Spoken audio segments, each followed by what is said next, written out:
Hello everyone, स्वागत है आपका पाठशाला ऋषिकेश के यूट्यूब चैनल पर। हम आज करने जा रहे हैं इंडियन पॉलिटी कॉन्स्टिट्यूशन के कॉन्स्टिट्यूशनल अमेंडमेंट या संविधान संशोधन। ये इन सभी एग्जाम्स के लिए मोस्ट इंपॉर्टेंट सीरीज है। हम जब कॉन्स्टिट्यूशन अमेंडमेंट पढ़ते हैं तो कई बार हमें ये लगता है कि जो बहुत इजी कॉन्स्टिट्यूशन अमेंडमेंट है वो एग्जाम में नहीं आएगा, तो हमने मोस्ट इंपॉर्टेंट टफ नए और पुराने अमेंडमेंट को दो पार्ट में कवर करने की कोशिश की है। पहला पार्ट हो गया है, ये दूसरा पार्ट है। हम शुरू करते हैं कुछ क्वेश्चंस के साथ और उसके साथ उसके एक्सप्लेनेशन को भी देखेंगे। तो ये क्वेश्चन से प्रैक्टिस होगा आपको। तो पहला क्वेश्चन देखिए, पहला क्वेश्चन बहुत इजी है। लिखा हुआ है 2012 में भारत के संविधान में होने वाले 97th अमेंडमेंट कब हुआ? 2012 में। संशोधन का सरोकार किस विषय से है, किस सब्जेक्ट से है, क्या था 97th अमेंडमेंट, ये पूछा गया है। चार ऑप्शन आपने देखने हैं। 14 वर्ष तक के बच्चों को अनिवार्य व निःशुल्क शिक्षा की बात है। सहकारी संस्थाओं के गठन का कार्य है। आतंकवाद से निपटने हेतु कठोर प्रयास या भ्रष्टाचार रोकने हेतु लोकपाल। तो जो 97th जो अमेंडमेंट था वो सहकारी या कोऑपरेटिव सोसाइटी से रिलेटेड था। किससे रिलेटेड था? कोऑपरेटिव सोसाइटी से रिलेटेड कॉन्सेप्ट था। ठीक है, तो 97th किया गया और उसको ऐड कर लिया गया। 97th अमेंडमेंट कॉन्स्टिट्यूशन में किया गया 2012 में और हमने कोऑपरेटिव सोसाइटीज को ऐड किया कॉन्स्टिट्यूशन में, उसे कॉन्स्टिट्यूशन का दर्जा दिया गया। अब ध्यान से देखना क्या क्या चेंजेस किए गए। तो जब सहकारी समितियां 97th अमेंडमेंट से आई तो जो संवैधानिक दर्जा दिया था वो भाग 3 में आर्टिकल कौन सा, अनुच्छेद 91A में कौन सा खंड जोड़ा गया? सी। सहकारी समितियां शब्द वहीं पर ऐड हुआ। भाग 4 में 43A ऐड किया गया और 43B उसके बाद ऐड किया गया और वहां पर भी हमने क्या किया? सहकारी समितियों का संवर्धन। भाग 9A के बाद भाग 9A क्या है? तो भाग 9A है नगर निकाय। क्या है? नगर निकाय है। नगर निकाय है भाग 9A। ठीक है। भाग 9B, ये आपको ध्यान देना है। भाग 9B आर्टिकल 243ZH से आर्टिकल 243ZT तक हमने क्या जोड़ा? सहकारी समितियों के लिए प्रावधान किए। कोऑपरेटिव सोसाइटी, तो कई बार सवाल आता है कोऑपरेटिव सोसाइटी भारतीय संविधान में किस संवैधानिक संशोधन द्वारा जोड़ी गई? अगला क्वेश्चन उसी से रिलेटेड है। जब संवैधानिक संस्थाएं मतलब बनती हैं तो उनका जो स्ट्रक्चर होता है वो फिक्स्ड होता है, नियत होता है कानून के अंतर्गत। देखिएगा, भारतीय संविधान के अनुच्छेद 243ZG के अनुसार सहकारी समिति के निदेशकों की अधिकतम संख्या हो सकती है। सहकारी समितियों की अधिकतम संख्या बोल रहे हैं, न्यूनतम नहीं।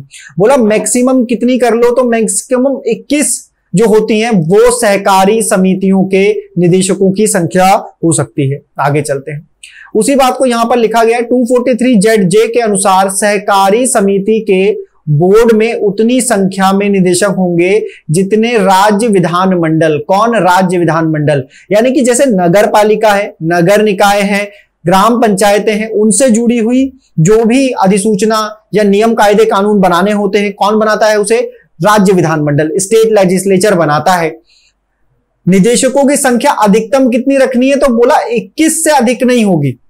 कितनी से अधिक नहीं होगी? 21 से अधिक नहीं होगी, ये बोला। देखो क्वेश्चन बता रहा हूं, एमसीक्यू फॉर्मेट में आता है, आया है, आपके एग्जाम में फिर से आएगा, तो घबराने का नहीं। 2011 द्वारा संविधान संशोधन 97th में किया गया और 2012 में वो जाकर के प्रवर्त हुआ या अधिनियमित हुआ, आप कह सकते हैं।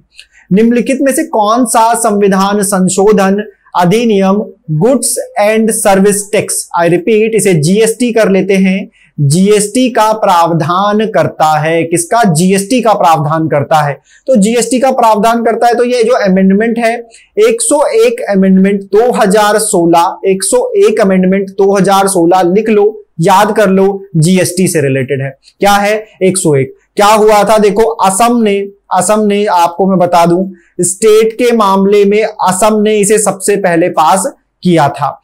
1 1 जुलाई 2017 को ये पूरे देश में लागू हुआ। गुड्स एंड सर्विस टैक्स क्या है? कॉन्स्टिट्यूशनल अमेंडमेंट है, संवैधानिक संशोधन है। और ऐसे संवैधानिक संशोधन जब भी होते हैं वो लोकसभा राज्यसभा से अलग अलग पास करवाए जाते हैं। बातें वही लिखी है, फिर से देख लो, स्क्रीनशॉट ले लो और याद रखो। केशवानंद भारती केस कॉन्स्टिट्यूशन में अमेंडमेंट के मामले में एक लैंडमार्क डिसीजन है, केशवानंद भारती केस। वैसे शंकरी प्रसाद है, गोलकनाथ का मामला है, तो हम केशवानंद भारती की बात करते हैं। 2020 में इनका देहांत हुआ।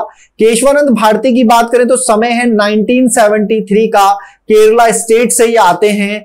इनके समय में सुप्रीम कोर्ट ने एक लैंडमार्क डिसीजन दिया, कहा बेसिक स्ट्रक्चर को देखो, अगर बेसिक स्ट्रक्चर को कोई कानून, कोई संविधान संशोधन, कोई नियम, एक्ट अगर बिगाड़ रहा होगा, बेसिक स्ट्रक्चर को नुकसान पहुंचा रहा होगा, तो मामला खारिज कर दिया जाएगा। ऐसे एक्ट, ऐसे कानून को खारिज कर दिया जाएगा। तो संविधान की मूल विशेषताओं को प्रतिपादित किया गया। क्वेश्चन का मतलब है, पूछा गया केशवानंद भारती केस किस चीज से रिलेट करता था, तो ये बात आपको याद रखनी है। ईयर मैंने बताया 1973। 1973 के ऐतिहासिक मामले में 24वें संशोधन अधिनियम की विधि मान्यता को उच्चतम न्यायालय में चुनौती दी गई। इसमें उच्चतम न्यायालय ने संविधान के अनुच्छेद 368 में व्यक्त संसद की संविधान संशोधन शक्ति की समीक्षा की। समझ आ रही है इतनी बात? उच्चतम न्यायालय ने इसमें निर्णय दिया कि संसद को मूल अधिकार सहित संविधान के विभिन्न उपबंधों में संशोधन की पूर्ण शक्ति है। तो ये वाली बात आपको थोड़ा सा याद रखनी है। आगे चलिए, 2022 तक की बात कर रहे हैं। भारत में 2022 तक कितने संविधान संशोधन क्रियान्वयन हो चुका है? इजी क्वेश्चन है। टोटल कॉन्स्टिट्यूशनल अमेंडमेंट कितने हुए हैं, यह सवाल पूछा जा रहा है। 105 अमेंडमेंट हुए हैं, 105 अमेंडमेंट हो चुके हैं। 101 मैंने आपको बताया कि जीएसटी से रिलेटेड है। 102 की बात करेंगे तो ओबीसी से रिलेटेड है। 103 की बात करेंगे तो ईडब्ल्यूएस से रिलेटेड है। 104 की अगर बात करेंगे तो ये एससी एसटी के रिजर्वेशन से, रिजर्वेशन कहां पर? लोकसभा में। रिजर्वेशन से रिलेटेड है कहां पर? तो लोकसभा में और राज्यसभा में। ठीक है। 105 तो अगेन ओबीसी से रिलेटेड है और इसमें स्टेट को ओबीसी की पहचान करने का जो अधिकार क्षेत्र है, जो कमीशन से रिलेटेड बातें हैं, उसको यहां पर बताया गया है। आगे चलते हैं। सिक्किम एक नया राज्य बना। कौन बना? सिक्किम एक नया राज्य बना, पूरा राज्य, पूर्ण रूप से। आप इसमें 2 आर्टिकल में कंफ्यूज होते होंगे कि सर 35 की बात कर रहे हो या 36 की बात कर रहे हो, तो मैं रिपीट कर दूं कि आर्टिकल 36 से वो बना था, एक पूर्ण राज्य, पूरा राज्य बना था। संविधान के 35वें संशोधन 1974 के द्वारा सिक्किम को भारतीय संघ में सह राज्य का दर्जा प्रदान किया गया। 36वां संविधान संशोधन 1975, देखो सह राज्य 35वां, कई बार सवाल में आएगा रिपीट कि सिक्किम को सह राज्य का दर्जा किस अनुच्छेद के द्वारा दिया गया, तो या किस संविधान संशोधन द्वारा दिया गया, तो आपको ध्यान रखना है। फिर एक आर्टिकल आता है, आप सभी ने देखा होगा कि 370 रिलेटेड था जम्मू एंड कश्मीर से। 371 ए बी, इस तरह से अगर आप जाएंगे तो आप एच तक जाएंगे और देखिए अगर एच तक जाएंगे तो वहां पर एफ एक आएगा जो 371 एफ किससे रिलेटेड हो जाएगा? सिक्किम से। तो कई बार विशेष राज्य के मामले में पूछ लिया जाता है।